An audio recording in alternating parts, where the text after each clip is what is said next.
Mbak, rotor ini Mbak. Chris. Baik rekan-rekan, bahwa benar tadi pagi tepatnya sekira pukul 8.30 di Jalan Asem Bagus, Situbondo arah ke Banyuwangi telah terjadi kecelakaan lalu lintas antara sepeda motor dan juga mobil pickup yang menyebabkan pengendara kendaraan roda 2 meninggal dunia di tempat. Data dari kendaraan yang terlibat yakni kendaraan pickup P9308 MY, kemudian yang dikendarai oleh saudara MDS 19 tahun, diketahui dari hasil pemeriksaan sementara tidak memiliki SIM. Kemudian dengan kendaraan roda 2 jenis Harley Davidson plat nomor B6789A yang dikendarai oleh RA. Dari fakta-fakta sementara yang kami dapatkan olah TKP kasar ya, istilahnya yang kami temukan, kendaraan ini mengarah dari barat ke timur, di mana kendaraan pickup berada di jalur sebelah kiri ataupun beriringan dengan kendaraan roda 2. Dari scan TKP dan bukti-bukti awal, key point serta bekas-bekas tabrakan yang ada, diduga kendaraan roda 4 ataupun pickup saat itu akan berputar arah ataupun berbelok ke kanan. Diketahui bahwa kendaraan ini menurut keterangan sementara dari supir akan membeli bahan bangunan yang ada persis toko di sebelah kanan, persis di key point ataupun titik tabrak. Saat yang bersamaan, 2 buah kendaraan roda 2 yang akan mengarah juga ke timur dikendarai oleh salah satunya korban melintas, dan sehingga terjadi serempetan, ya bukan tabrakan, serempetan. Diketahui dari bukti-bukti yang ditemukan pada kendaraan roda 4 ataupun pickup itu mengenai bagian depan kanan, pintu sebelah kanan depan dekat lampu. Kemudian juga perkenaan dari kendaraan roda 2 juga ada di sebelah kiri, yang membuat korban terluka sehingga menyebabkan meninggal dunia. Begitu selesai atau begitu terjadi serempetan ataupun tabrakan, motor lari ke kanan menabrak sebuah pohon, dan juga ada pot bunga ya, ada tempat tanaman yang ada di pinggir jalan, kurang lebih berjarak sekitar 30-40 meter dari titik tabrak. Sampai dengan saat ini proses penyelidikan masih dilanjutkan. Tim TAA baru saja selesai melaksanakan kegiatan pendalaman untuk mengetahui faktor-faktor penyebab dari kecelakaan itu sendiri. Sebagaimana diketahui bahwa ketentuan dalam berkendara, setiap orang ada kewajiban untuk mematuhi berbagai aturan. Salah satu contoh seperti kendaraan roda 2 ataupun semua kendaraan ya, roda 2, roda 4 yang diatur masalah kecepatan. Kemudian juga kendaraan yang berbelok sebagaimana diatur pasal 112 ayat 1 dan 2, kewajiban kendaraan yang akan berbalik arah ataupun mengubah arah, yang pertama menghidupkan lampu sen, yang kedua memastikan bahwa jalur aman untuk dilalui, jalur aman untuk berbelok. Nah, inilah yang masih kita buktikan apakah ada faktor-faktor kelalaian dari baik pengendara roda 4 atau roda 2, nanti menunggu hasil dari tim TH. Dan boge itu sendirian atau terpisah dari rombongannya? Kita ketahui bahwa hari ini memang ada banyak pergerakan ya, rombongan-rombongan motor besar ke arah timur, dan beberapa juga dilakukan pengawalan ya. Untuk korban sendiri diketahui ini hanya berdua ya, dengan rekannya, terlepas dari ataupun tidak ikut dalam rombongan yang beberapa melintas ke arah timur. Dan untuk sopir dari pickup itu sendiri sejauh ini diamankan atau gimana? Saat ini masih dimintai keterangan, ya masih dimintai keterangan di Polres.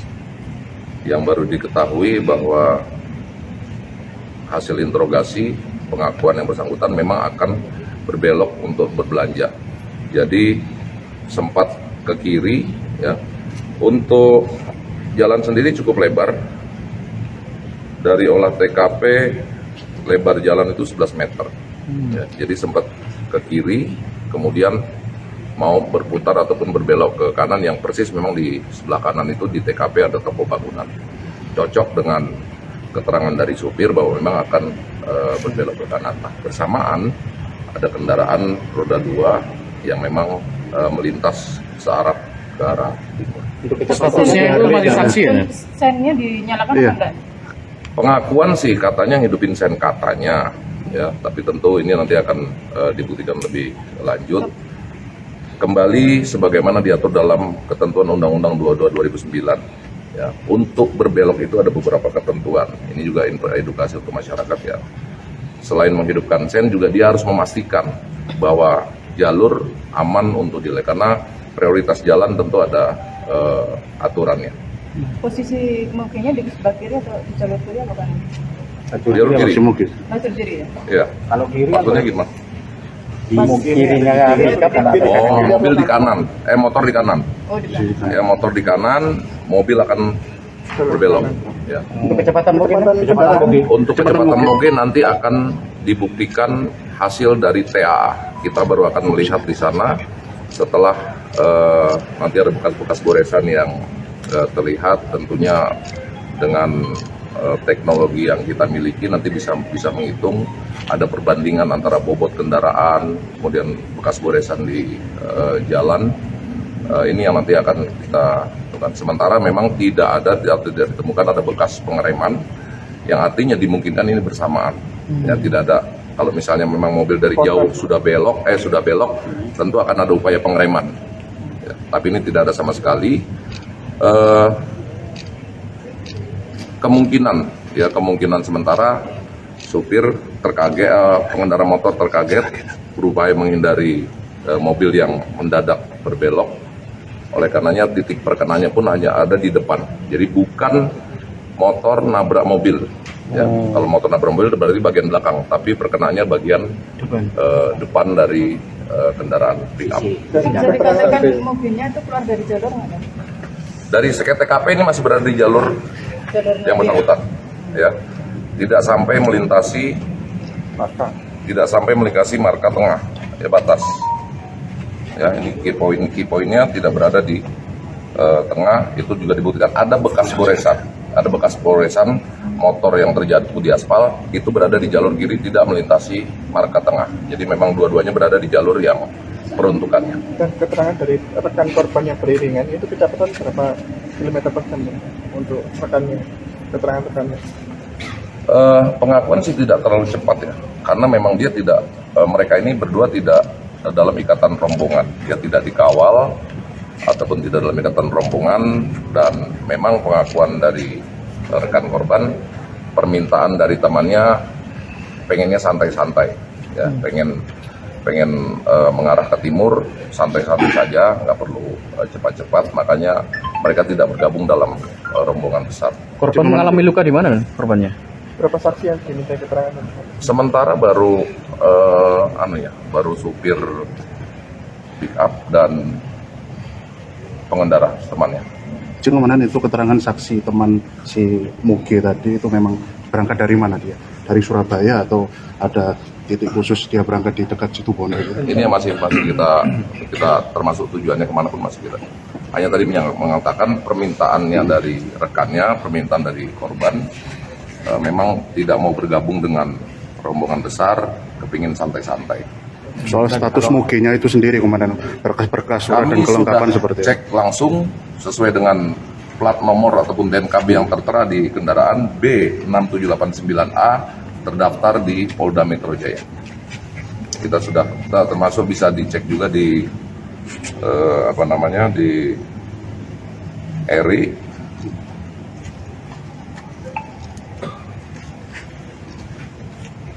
Bentar ya. Ini langsung kami cek ke Kasubdit Regiden Polda Metro. Nah, ini kendaraannya tercatat di Polda Metro Jaya.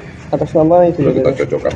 Bukan atas nama RA ya? Jenis kendaraan yang tertera ini, ya nopol sekian, sudah kami cek langsung di Polda Metro, datanya yang keluar ini. Bukan atas nama korban. Ya. Bukan namanya RA ya? Bukan yang pemiliknya? Dan untuk dua kendaraan itu sekarang diamankan di Polres atau? Iya di Polres.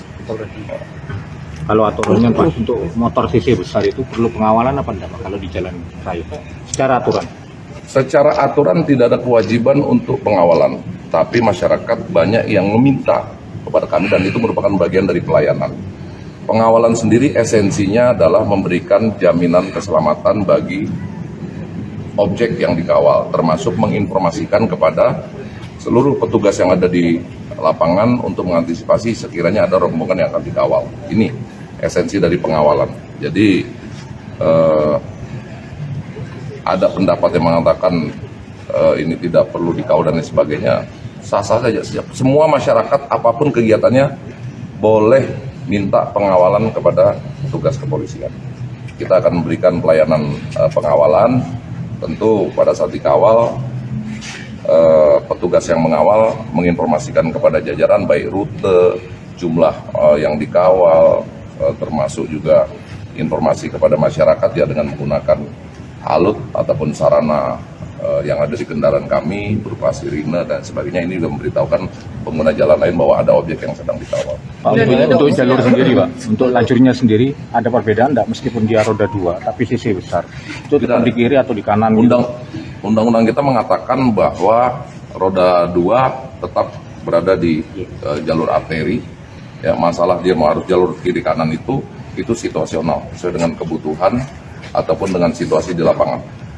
Orang yang mengawal itu tentunya tahu, petugas yang mengawal ya tentunya tahu jalur-jalur ataupun situasi-situasi yang memang bisa diprioritaskan atau tidak. Dan untuk sopirnya sendiri kan masih usia 19 tahun. Itu berpengalaman nggak kalau dari track record? Sementara yang diketahui dari hasil pemeriksaan awal, supir tidak memiliki SIM. Tapi cakap dalam mengemudi. Ya kalau cakap tentunya kan dibuktikan dengan Dia ada punya dokumentasi. SIM. Kalau nggak punya SIM ya belum teruji cakap atau tidaknya. Oke. Terima kasih.